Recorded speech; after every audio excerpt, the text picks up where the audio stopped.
Hello बच्चों, I hope आज आपका पेपर बहुत अच्छा गया होगा। और आइए बिना टाइम वेस्ट किए फटाफट आज का क्वेश्चन पेपर सॉल्व कर लेते हैं।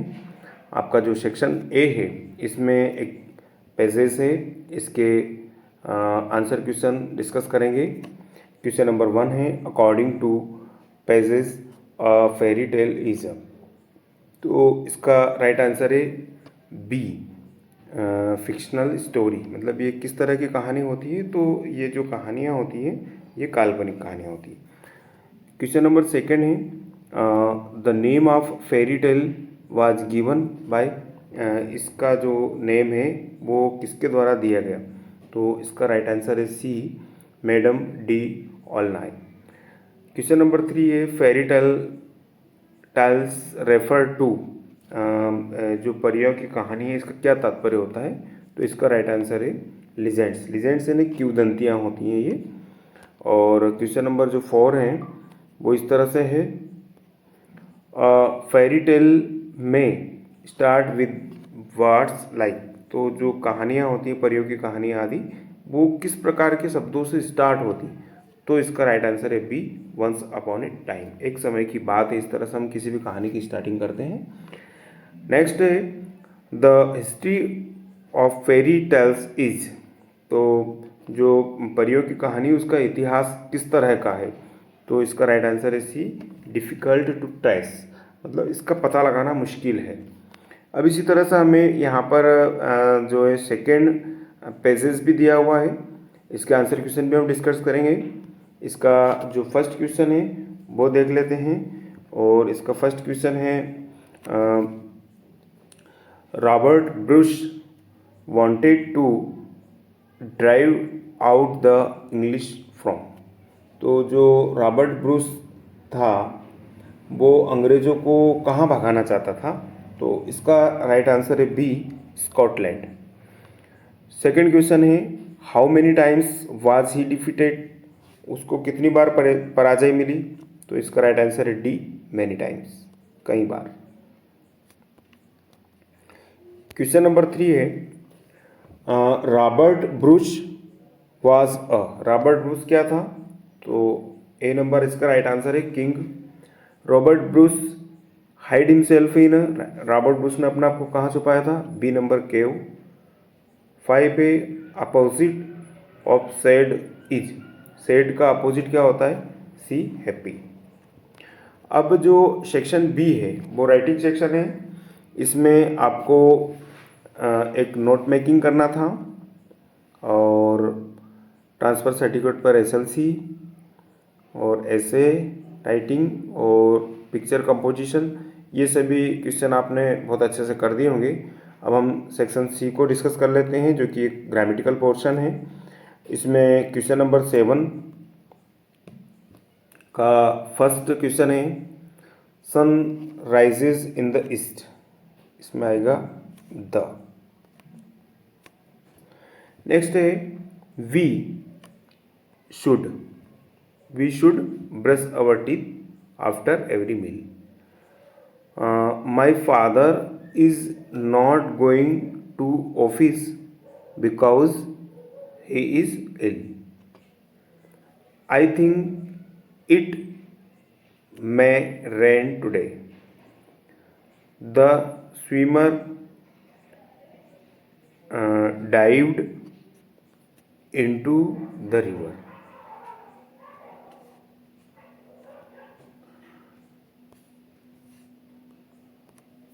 Maths is not a difficult subject.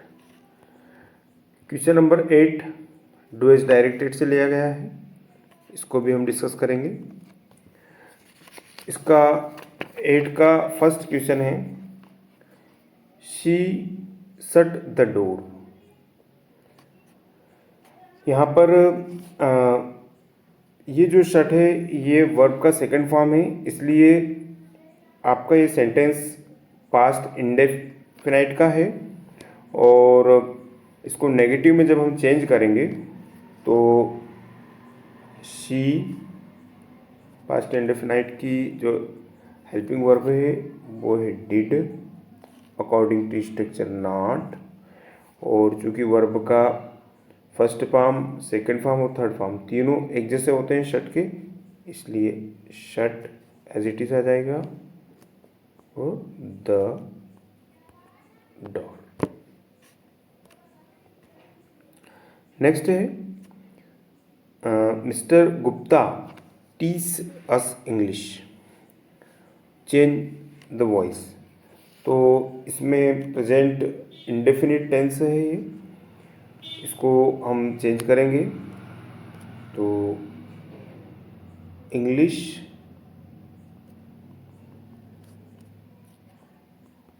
Is, teach का third form taught,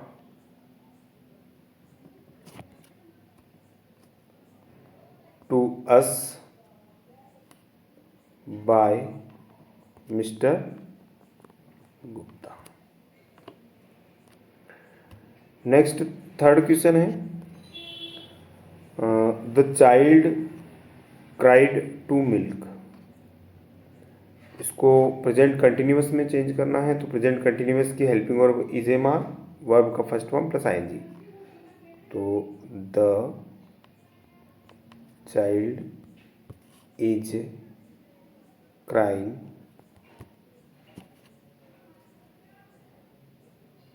for milk. Next है question number 4, if you don't work hard you can't pass. इसको आप इफ की जगह पर अनलेस से अनलेस लिखना है और कंप्लीट करना है। तो आंसर लिखेंगे अनलेस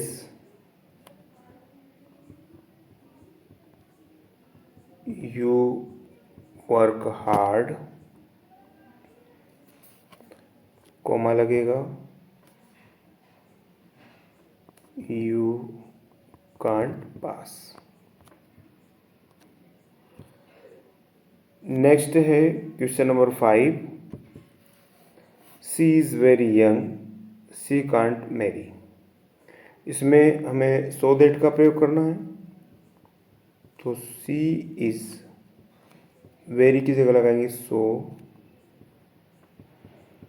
यंग,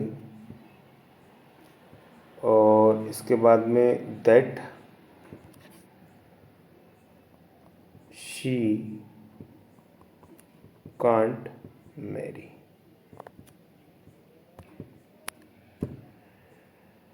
और लास्ट वाला इसका क्वेश्चन है some people are rich they are not happy, combine the sentences using but. तो some people are rich but they are not happy। अब जो सेक्शन डी है इसमें आपको लिटरेचर से क्वेश्चन आंसर दिए हुए हैं। तो क्वेश्चन नंबर 1 है जो कि एमसीक्यूज है, वेयर वाज मार्गीज स्कूल, मार्गी का स्कूल कहाँ पर था। तो इसका राइट आंसर है सी, इन हर ओन हाउस, उसके खुद के घर में। Where did Bismillah play the shehnai on 15 August 1947। Bismillah Khan ने शहनाई 15 अगस्त 1947 को कहाँ पर बजाई थी। तो इसका राइट आंसर है C, red fort. Question number 3, name of the poet of the poem rain on the roof is। तो जो rain on the roof poem है इसके पोएट कौन है। तो इसका राइट आंसर है बी, कोटेस किन्नी, कोट्स किन्नी, सॉरी कोट्स किन्नी। फोर्थ है मारिया शारापोवा बिलोंग्स टू। तो जो मारिया शारापोवा है वो कहाँ की है। तो बी, रसिया की। अब आपका क्वेश्चन नंबर 10 एक्सट्रैक्ट दिया है 10 का ए, उसमें क्वेश्चन दिए हुए हैं क्वेश्चन नंबर 1 है उसका, the above extract has been taken from the lesson. जो आपको एक्सट्रैक्ट दिया गया है वो कौन सी लेसन से लिया गया है, तो इसका राइट आंसर है सी, माई चाइल्डहुड। नेक्स्ट है Abdul Kalam earned money by selling. जो अब्दुल कलाम है वह क्या बेचकर पैसा कमाते थे, तो टैमरिंड सीड्स। टैमरिंड सीड्स यानी इमली के जो बीज हैं उनको वो बेचकर अर्निंग करते थे। I in the above lines refers to, तो इसका राइट आंसर है एपीजे अब्दुल कलाम। मतलब जो ऊपर की जो लाइन है उसमें आई किसको कहा गया है। अब नेक्स्ट जो आपको दिया है एक और एक्सट्रैक्ट है, इसके भी आंसर क्वेश्चन देख लेते हैं। The above extract has been taken from the poem. ये जो एक्सट्रैक्ट दिया गया है ये किस पोएम से लिया गया है, तो इसका राइट आंसर है रेन ऑन द रूफ। अगला है where do the shadows hover, तो इसका जो राइट आंसर है वो है बी नंबर वाला, ऑन स्टारी स्फीयर्स। नेक्स्ट है थर्ड वाला, opposite word of curse is. Curse का मतलब होता है अभिशाप, तो इसका राइट आंसर है सी, ब्लिस। ब्लिस यानी परम आनंद या परम सुख प्राप्त करना, इस तरह से। और आगे जो आपके क्वेश्चन नंबर 11 से क्वेश्चन आंसर दिए गए हैं, आशा है आपने इन सभी क्वेश्चन आंसर को कम्प्लीटली कर दिया होगा। तो आपको बहुत बहुत धन्यवाद, बहुत बधाई। आपका पेपर निश्चित ही बहुत अच्छा गया होगा। Thank you.